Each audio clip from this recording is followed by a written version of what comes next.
בבקשה. אוקיי, good morning, שבוע טוב.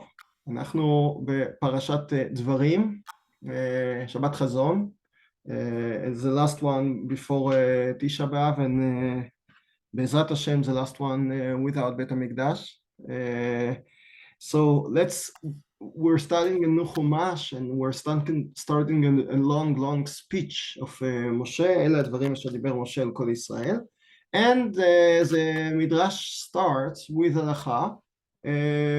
Sometimes we see it many times that midrash, even though it's called midrash al-Agadah, it consists of a lot of halachot, and you have it like we see it very much in the Geonim period of time, the sheiltot. Then you have a special sheila and an answer. Unlike the Gemara, which discuss it at length and has a long sugya, and the same thing happens in the midrash, that you have a shortened version of the question, the halachic question, and sometimes the midrash takes it to Agadah or to say something about the parsha. We find more and more halachot in Sefer Devarim. We will see it in Sefer Devarim more than it was in the former four chumashim, and it's not a question, because Sefer Devarim is Sefer HaMitzvot, is Mishneh Torah, as we know from the introduction of the Ramban to the Parsha. We have a lot of mitzvot which are relevant more in Eretz Israel. Let's say the kingdom issues, the nevuah issues, the system issues of Eretz Israel and the mitzvot התלויות בארץ, of course. So let's go to see it. Okay. הלכה, אלה הדברים, הלכה. אדם מישראל, מהו שיהיה לו, מותר לו לכתוב ספר תורה בכל לשון? Let's say that you just speak Spanish or Italian or English, and you want to publish the Sefer Torah in your own language. Is it possible? So we know it from Gemara and Megillah, Mishnah and Megillah, but I think that the question here is because the Torah is packed. We finished the Torah, Lemaise. De facto, Moshe Rabbeinu, by finishing Parshat Masei, has finished the Torah. From now on, it's just the Mishneh Torah, and you know that the last psukim of the Torah are the conclusion, are the sum up of the Torah of the period of Moshe Rabbeinu. And you might expect that now, at the end of Sefer Bamidbar, you have a sum up of each and every person that if he wants to write what he has, that's enough. So from now on, we can discuss the halachot of writing a Sefer Torah. We won't do it in the middle of Sefer Shmot, because there are a lot of work or history or mitzvot to be written. But now, good morning. But now that we see Sefer Devarim, so we're at the end of Sefer Bamidbar about to write the book. כך שנו חכמים, אין בין ספרים לתפילין במזוזות, אלא שהספרים נכתבים בכל לשון. So according to that Tana Kama, you can write it in every language you want. אבל גמליאל אומר, אף הספרים לא התירו שיכתבו על היוונית. You have just superiority either to Hebrew or to Greek. Why? מה טעמו של רבן גמליאל שאומר שמותר לכתוב ספר תורה יוונית? כך לימדו רבותינו, אמר בר כפרה, דכתיב יפת אלוקים ליפת וישכון באוהלי שם. So הקדוש ברוך הוא will give יפת some beauty, and the beauty will dwell upon the tents of שם. שיהיו דבריו של שם נאמרים בלשונותיו של יפת. לכך התירו שיכתבו בלשון יוונית. So when we reached Hanukkah, we brought Rav Chaim gave a shiur on it. The beauty of Yavan in the eyes of Chazal, and the Greek language had superiority, מעלה, שאפשר לכתוב ספרי תורה just in Hebrew or Greek. אמר הקדוש ברוך הוא, ראה לשונה של תורה, מה חביבה, שמרפא את הלשון. So it's amazing. Now it's not two separate issues. From one aspect, you can say that I can write the Torah either in any language or according to Rabban Gamliel just in Hebrew or Greek. Another aspect is מעלה of לשונה של תורה, how good it is, שמרפא את הלשון, okay, is that it heals the tongue. But from the Midrash you see a linkage between the beauty of Yavan and the beauty of Greek to be written, that the Torah is written either in Hebrew or in Greek, and there is a linkage to the beauty that, according to the Midrash, it seems that even the Greek Torah written in Greek, it heals the tongue, which Torah written in let's say English doesn't heal the tongue. Minai. We're talking about writing it, not speaking it. Okay, so yeah, you're right that the linkage has to be understood because there is a skip here, a gap between שייכתבו בלשון יוונית, between the writing and the לשונה של תורה. So let's go on. מניין, שכן כתיב, כתוב בפסוק במשלי, מרפא לשון עץ חיים. So עץ חיים we know, אין עץ חיים אל התורה, שנאמר עץ חיים מן המחזיקים בה, והלשון, מרפא לשון, לשונה של תורה, מתיר את הלשון. תדע לך, לעתיד לבוא, הקדוש ברוך הוא מעלה מגן עדן אילנות משובחים. We see in יחזקאל מהו שבחן שהן מרפאים את הלשון, שנאמר יחזקאל מ"ז, ועל הנחל יעלה על שפתו מזה ומזה. יחזקאל describes a future in which there is a נחל שיוצא מבית המקדש and goes מחציתו אל ים המלח. It goes to the east and heals the water of the Dead Sea, and they'll become not bitter, not salted, but sweet, and on its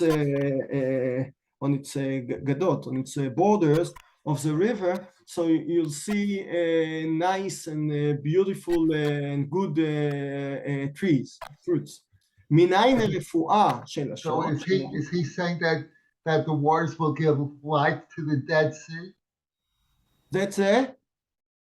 Will the waters give life to the Dead Sea?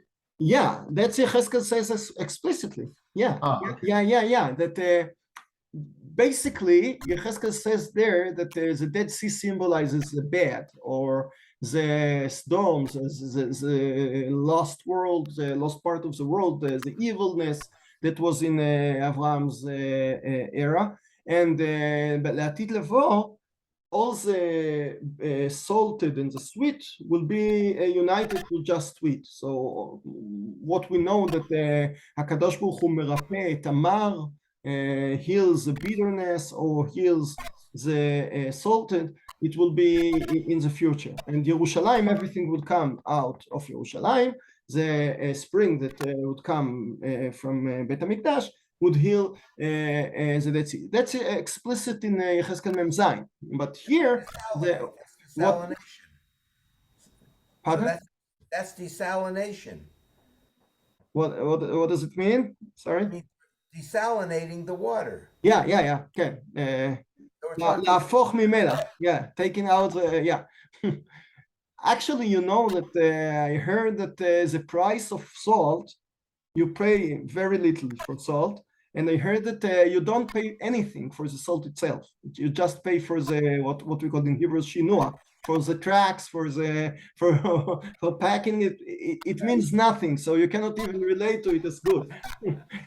Okay, so מניין שרפואה של לשון, שנאמר והיה פריו למאכל ועלהו לתרופה. So the fruits of the trees will heal the tongue. רבי יוחנן ורבי יהושע בן לוי, חר דמר לתרפיון. So as we hear therapy, yeah, a Greek word of healness. ואחד אמר, כל שהוא אילם ולועט ממנו, if somebody cannot talk and he takes from the trees the future trees, לשונו מתרפא ומצחצחה מיד בדברי תורה, כן? So, not, you see here two stages. The first one is from the nature, that the good trees, good fruits will heal the tongue. That's the first one. The second one is the tzictzuach b'divrei Torah, making it shining. Let's say the finish of the good speech. He couldn't talk before, then he'll be able to talk. That's the first stage. But the second stage, not only that he will talk normally, he'll talk nicely. מצחצחה בדברי תורה. Okay, and here you see what we want, it's a gap between the writing and talking. Let's see. שכך כתיב, the Bindrash brings, כך כתיב, when Moshe Rabbeinu brings לוחות הברית and he breaks them in חטא העגל, כתוב והלוחות, לוחות אבנים, מזה ומזה הם כתובים, ואין מזה ומזה, אלא תורה שנאמר מזה ומזה הם כתובים. Sorry, so in יחזקאל it's written מזה ומזה, and in שמות ל"ב it's written מזה ומזה הם כתובים. So it means that the shining, the finish of the talking would be by דברי תורה. We see here that Torah is not only a wisdom, something for the brain, something for the information, for the mind, but a language. And we know that many times the Rishonim have a machlokot about the Lashon HaIvrit. What does it mean? What's the significance about the Lashon HaIvrit over other languages? Because לכאורה, on its surface, Lashon, language, doesn't mean anything, but just an agreement about saying words. You can say that we call the Shulchan a table. We can say in French that you call it something different, but it's just a matter of haskama, of what was decided like 700 years ago in the Latin world. So what does it mean that Hebrew is better than other languages? Is it just, that you have ne'emanut to your own language? What does it mean? So the Rishonim writes that Safa ha'ivrit say the real thing, while others languages just describe the thing. By saying a table or by saying a chair, you don't mean anything in the chair. You just, there was just a haskama, an agreement of all the people 700 years ago that a table would call the table. But in Hebrew, the word shulchan has a meaning. That's why you can sometimes make a gematria out of it. Sometimes the Zohar takes the very basic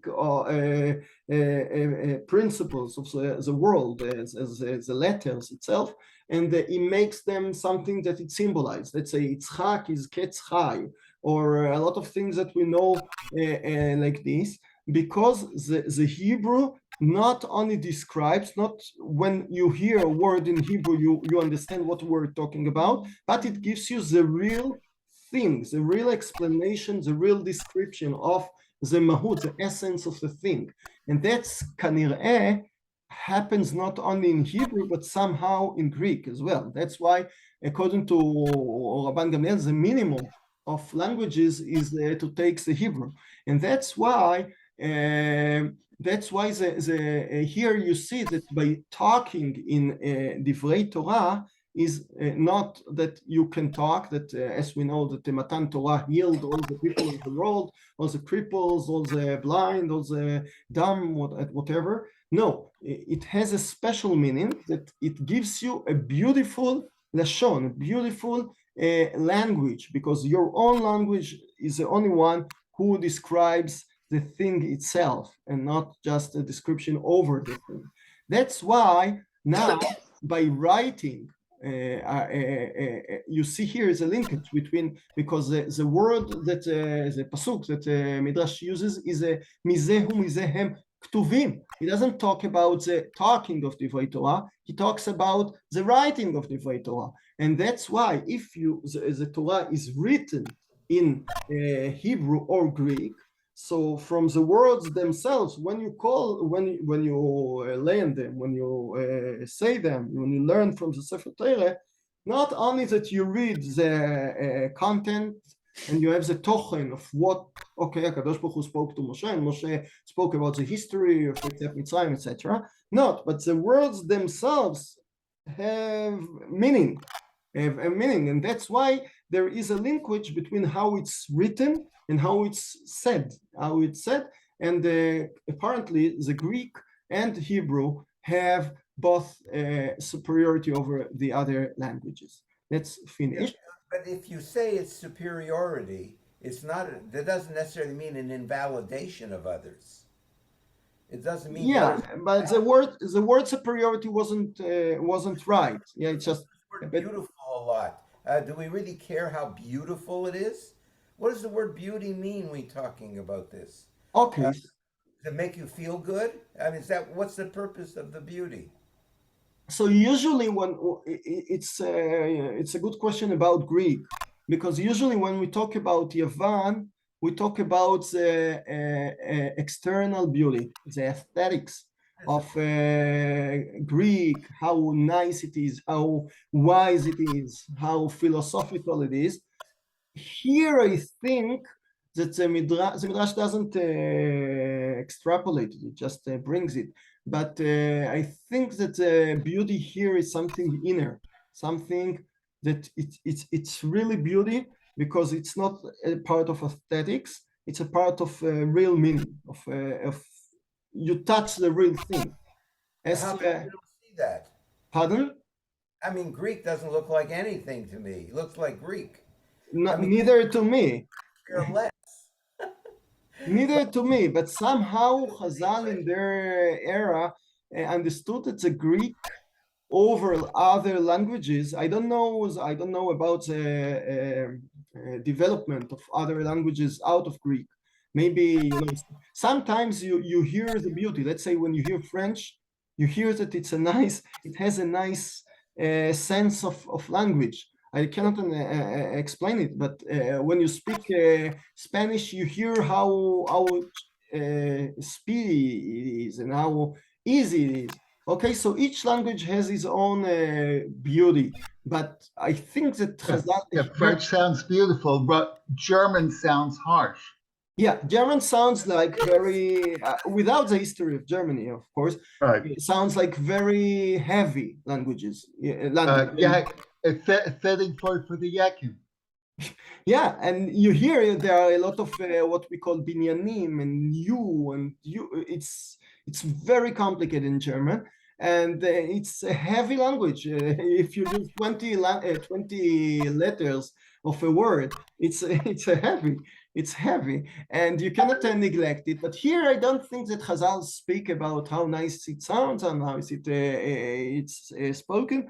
Chazal understand there is something inner inside the Greek.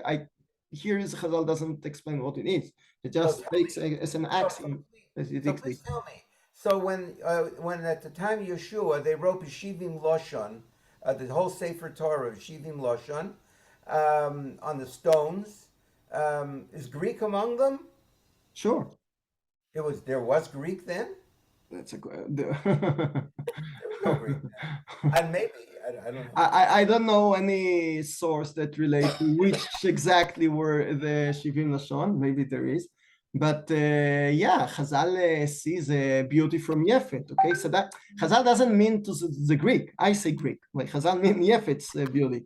So in the Mesorah, the tradition from Noah's era till Yoshua, there was apparently something. We know that the Greeks, they all came from Yavan itself is mentioned in Parashat Noach, but we know that all the Cretim and Cyprus and all the Yei Ayam that we call, they all came from nations that we know from Parashat Noach. So apparently there was something before, but here is it just the sources are a lack. I mean, I don't have anything to learn about it. We I just speak can.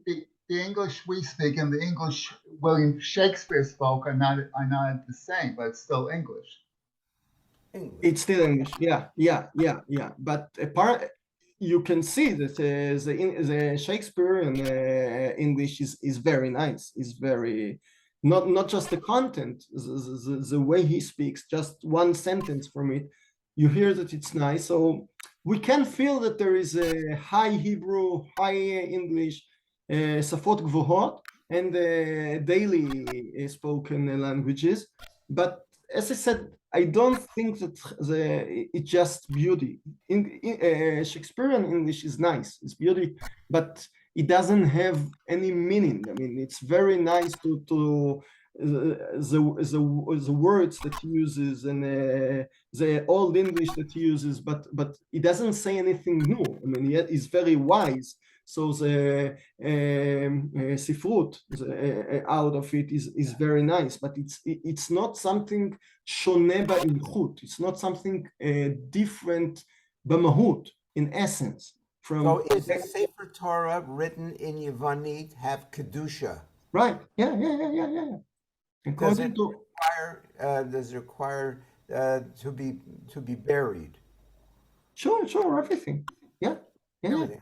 According to Rabban Gamliel, it has the same dinim.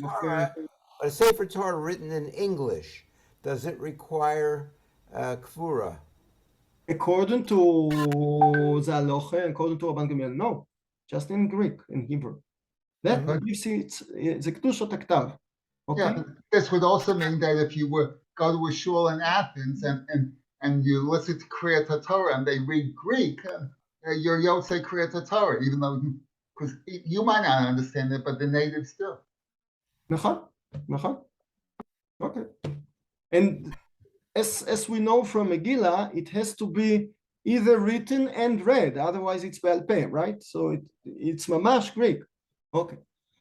רב לוי אמר, מה לנו ללמוד ממקום אחר? נלמד ממקומו. Why should I learn it from מזה ומזה הם כתובים, זה תורה, זה מרפא, לשון, etc. No, let's learn it from משה. הרי משה עד שלא זכה, כתיב בו לא איש דברים אנוכי. That's a linkage to אלה הדברים. So I started and said that after finishing 4 חומשים, now we can discuss the whole Torah as a sefer, as a קדושת הכתב, as whether it's Greek or other languages, etc. But now, according to Rab Levi, he comes back to the speech and asks himself the trivial question: how did Moshe, that described himself as Lo ish dvarim anochi, I am a person that cannot talk for long, and we barely understand how he spoke to Paro, how he spoke to Am Israel. Now he gives a long speech all over the book.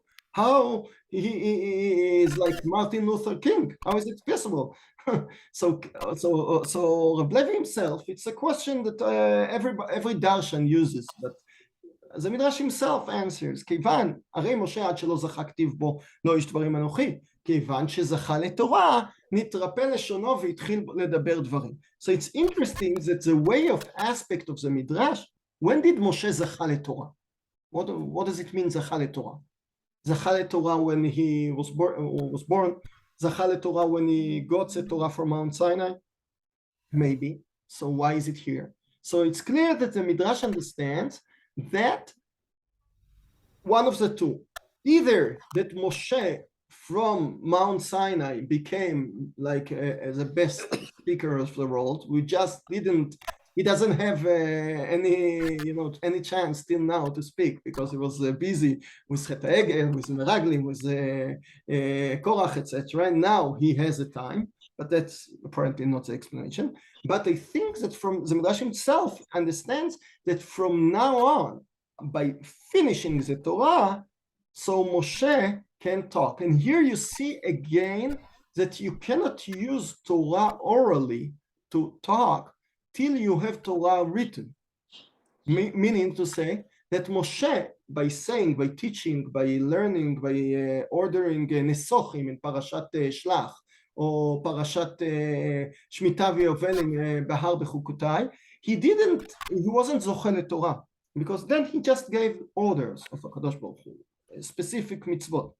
But when was he זוכה לתורה? When the Torah is finished. So when you have קדושת הכתב, according to now, קדושת הכתב is after 4 חומשים, so you have a continuation, or a complete Torah כאילו, and then Moshe is זכה לתורה. להלכה, of course, if you write 4 חומשים, it means nothing. Till you have the 5 חומשים, it's nothing. But what we see several stages in Chazal. You know that in Chazal, in one place we find that Sefer Yehoshua has כמעט קדושה of Sefer Torah, that אלמלא זכו ישראל, לא הייתה ניתנת להם רק 5 חומשי תורה בספר יהושע. So Chazal didn't say it explicitly, but they see like 6 חומשים as a מכלול of Torah. And here you see 4 חומשים as a מכלול of Torah. You have the finishing of the 4, and that's משה זכה לתורה, שנאמר, כיוון שזכה לתורה, once it's written all, you have the 4 חומשים as a whole. Now, even when he talk, his לשון is healed, and it's shining, and והתחיל לדבר דברים, אלה הדברים. מנין, ממה שקראנו בעניין, אלה הדברים אשר דיבר משה על כל ישראל. דבר אחר, אלה הדברים, זה שאמר הכתוב, מוכיח אדם אחרי כן, ימצא ממחליק לשון. אוקיי? So, it's better to be מוכיח, to tell a person bad things about himself in order to make him tshuva. It's much better than flattering, ממחליק לשון.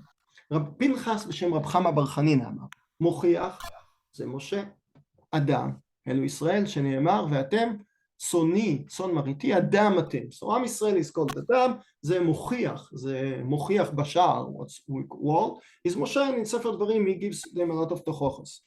מהו אחרי? כן, אמר הקדוש ברוך הוא, בשביל להביאן, אחרי כן נמצא, זה משה דכתיב וגם מצאת חן בעיניי, ממחליק לשון זה בלעם, שהחליק בנבואותיו, וגבה ליבם, ונפלו בשיטים. So here we see a very interesting debate between Moshe and Bilam. We know that all over we see a debate between Moshe and Bilam. Chazal said that Bilam was even a greater נביא in אומות העולם. לא קם נביא בישראל, אבל באומות העולם קם, זה משה.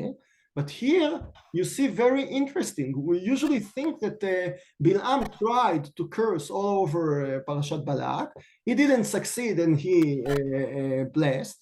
And at the end of Parashat Balak, so he goes and says to Balak,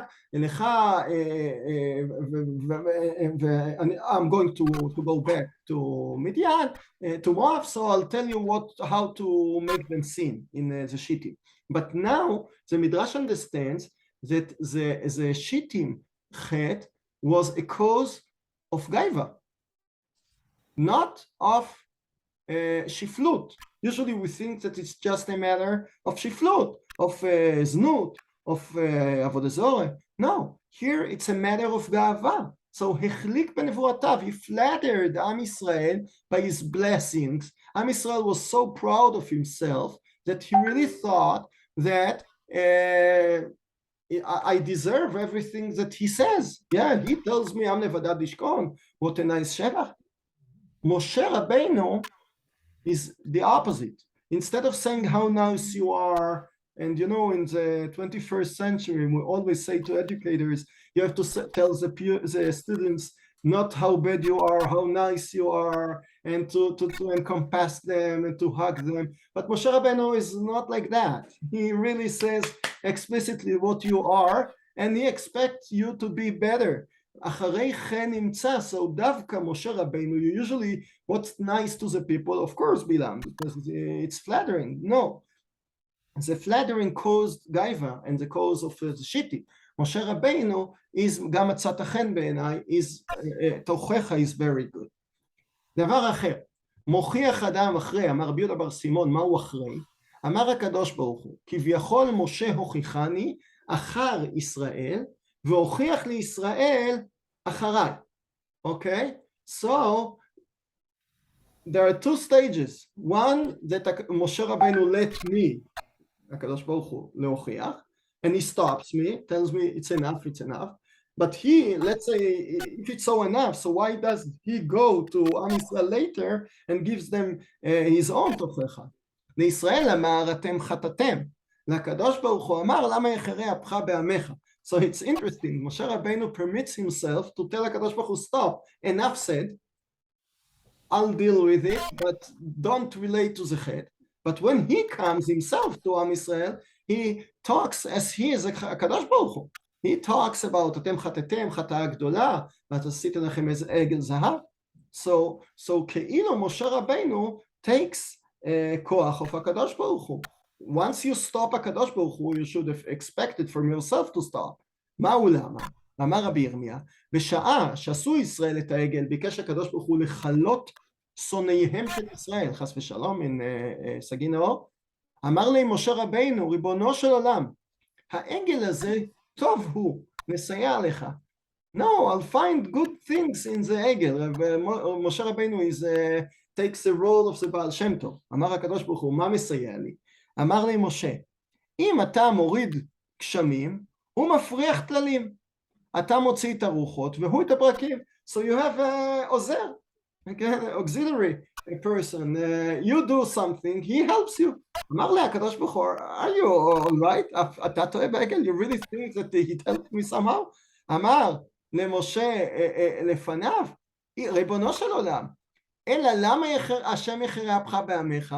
So ממש, usually we see in Chazal that a discussion between עובדי עבודה זרה and עם ישראל, and עם ישראל tells them, let's say that there is a storm in the sea, so one תלמיד חוכם that was on the ship in the sea, tells עובדי עבודה זרה, call your עץ ואבן. So they tell him, but it doesn't help anything. So he says, okay, but you yourself said it, so why do you worship it? The same thing happens with Avraham Avinu, that he came to the people coming to his store to buy Avodah Zarah, and he tells them it doesn't help. So here's the same thing happens with Moshe and HaKadosh Baruch Hu. Moshe Rabbeinu Keilu says that it helps. HaKadosh Baruch Hu tells him, are you mad? So Moshe Rabbeinu Omer, listen what you have just said. So it doesn't make anything. So why do you care? למה השם יחרה אפך בעמך? So אם הם לקחו something that can help you, okay, so then you're angry that you want to be alone, you don't need any second God. But if they took something which is irrelevant, doesn't do anything, just nothing, why are you angry? And that's how Moshe turned it into a claim against the HaKadosh Baruch Hu.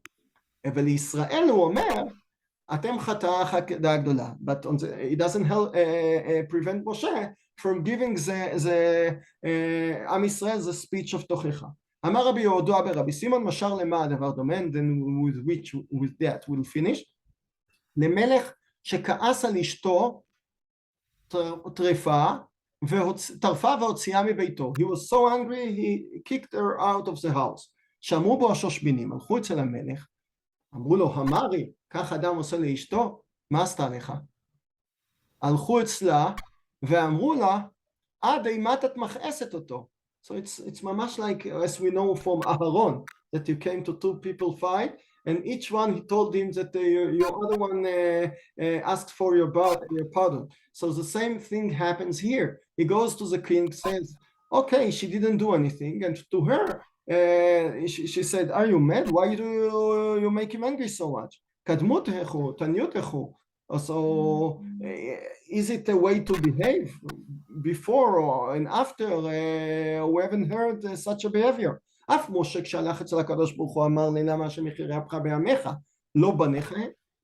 כשהלך אצל ישראל אמר להם, עד מתי אתם מכעיסים אותו? קדמותכן הוא, תניותכן הוא, וכן הוא אומר במדבר, בערבה, מול סוף. So according to the Midrash, Moshe Rabbeinu takes כאילו the go between abilities.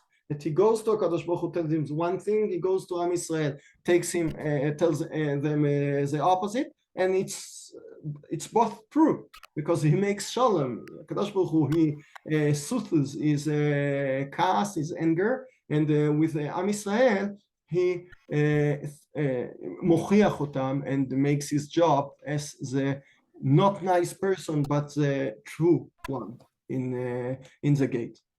That's it, and finish here, and B'sorot Tovot. ברוך תהיה. Good. It's good. שבוע טוב. Shabbat Tov. שבוע טוב.